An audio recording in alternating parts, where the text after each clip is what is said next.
When you think of a small, quiet town in the middle of nowhere, you probably picture a peaceful community where everyone knows your name and the biggest crime is a parking ticket. But as we are about to see, some towns are hiding secrets so dark and heavily armed that entering them is basically a death sentence. Our story kicks off with a shocking, brutal sequence far away from America, inside a dimly lit room controlled by a ruthless Japanese Yakuza syndicate. A terrifying crime boss is coldly reprimanding his subordinates for letting him down. The atmosphere is tense as he forces one of his men into a grim act of self-mutilation as penance to earn a second chance. The boss then hands down their final order. They are to deploy to a tiny, isolated spot on the map called Normal, Minnesota, to protect a massive interest.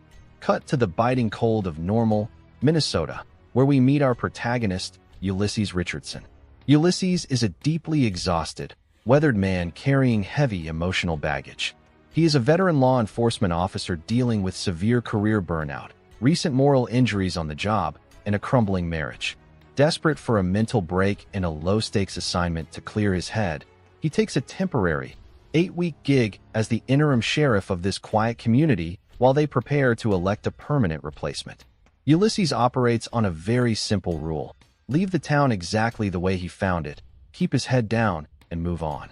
He spends his days handling minor nuisance calls, like local residents aggressively arguing or shopkeepers complaining about minor issues. He also spends his lonely evenings leaving recorded messages for his estranged wife, who never answers his calls. However, Ulysses quickly notices that something is deeply off about Normal.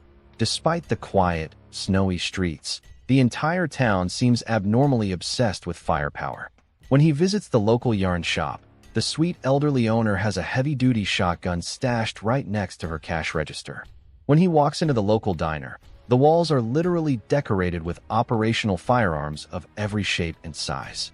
Even the small-town police station features a massive tactical armory that looks like it belongs to a medium-sized army. Ulysses also crosses paths with a young, traumatized local named Alex, who is considered an outsider by the community. Alex is grieving the sudden death of her father, the town's previous sheriff.